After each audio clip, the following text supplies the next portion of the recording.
If you've ever walked through a liquor store, you've probably seen that familiar bottle with a pirate-looking man standing confidently with one foot up on a barrel.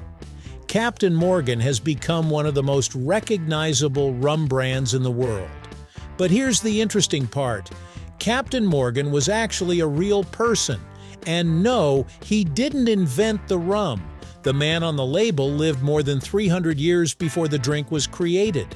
His life was filled with naval battles, treasure hunting, political power, and enough controversy to make him seem like a character straight out of a pirate movie.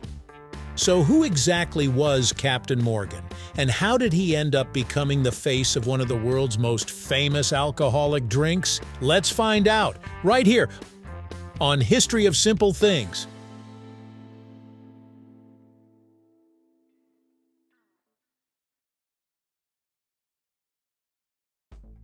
Captain Morgan was based on Sir Henry Morgan, a Welsh privateer born around 1635. A privateer was essentially a government-approved pirate. Unlike ordinary pirates who attack ships illegally, privateers were authorized by a nation to attack enemy vessels during times of conflict. In Morgan's case, he worked for England during a period when England and Spain were competing for control and wealth in the Caribbean. By the 1660s and 1670s, Henry Morgan had become one of the most feared figures in the region. He led raids on Spanish settlements, captured ships, and organized large military expeditions across the Caribbean. One of his most famous attacks was the sack of Panama City in 1671, which was one of the richest Spanish cities in the Americas at the time. To the English, Morgan was considered a hero. To the Spanish, he was a ruthless pirate. History's opinion of him remains divided even today. What's surprising is that Morgan's story didn't end with piracy. After years of raiding Spanish territories, he eventually returned to England. Instead of being punished, he was actually rewarded. King Charles II knighted him in 1674, giving him the title Sir Henry Morgan. Soon afterward, Morgan was sent back to Jamaica, where he served as lieutenant governor. Think about that for a second. A man who spent years attacking ships and cities ended up becoming one of the most powerful government officials in the Caribbean. It's one of the strangest career changes in history. Morgan spent his later years as a wealthy landowner in Jamaica and died in 1688. His funeral was reportedly one of the largest ever held on the island at the time. Here's where things get interesting. The Captain Morgan Rum Brand didn't appear until 1944, more than 250 years after Henry Morgan's death. The brand was created by the Seagram Company, a major liquor producer. According to company history, Seagram acquired a Jamaican distillery and discovered a recipe for spiced rum that had been developed by a local business called Levy Brothers. The company loved the recipe but needed a memorable name. They chose Henry Morgan because his image already represented adventure, the Caribbean, sailing, and rum culture.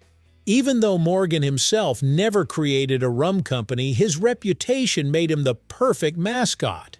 In other words, Captain Morgan is named after Henry Morgan, but the drink itself has no direct connection to him. The association between Captain Morgan and rum works so well because rum and pirates were already linked long before the brand existed. Rum became incredibly popular throughout the Caribbean during the 1600s. Sugar plantations produced huge amounts of molasses, a byproduct of sugar production. Distillers discovered they could ferment and distill molasses into rum. It quickly became one of the most common alcoholic drinks in the region. Sailors drank it, merchants traded it, naval crews received rum rations, and yes, pirates often consumed it too. Over time, popular books, movies, and legends exaggerated the connection between pirates and rum until the two became almost inseparable in popular culture.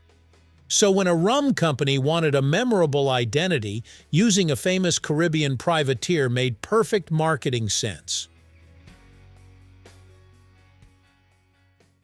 Today, Captain Morgan is one of the best-selling rum brands on earth. The company produces multiple varieties, but its most famous product is original spiced rum. The brand is currently owned by the beverage giant Diageo and is sold in dozens of countries around the world. The iconic character on the bottle has become almost as famous as the drink itself. Many people recognize the logo instantly, even if they've never actually tasted the rum.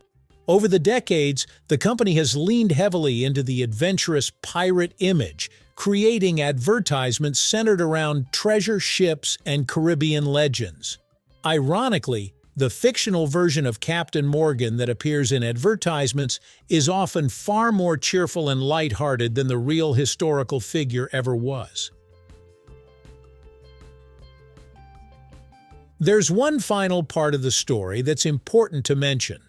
While Henry Morgan is often portrayed as a charming pirate hero, historians point out that his real-life actions were far more complicated.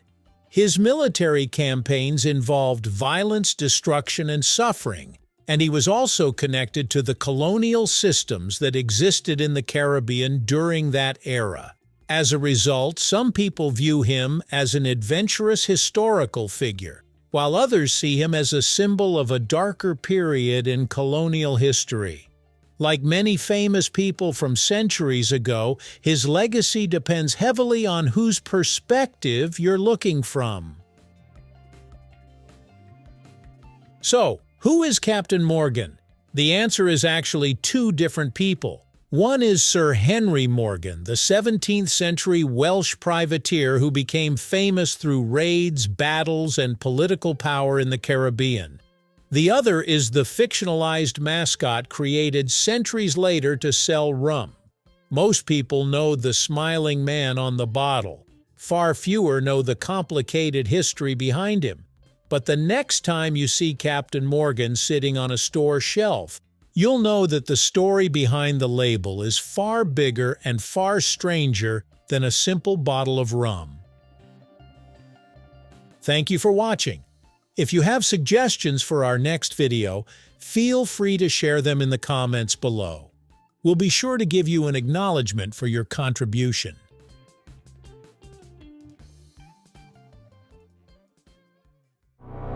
Thank you for joining us on this journey through the history of simple things. Don't forget to like, subscribe, and stay tuned for more stories woven through the smallest details.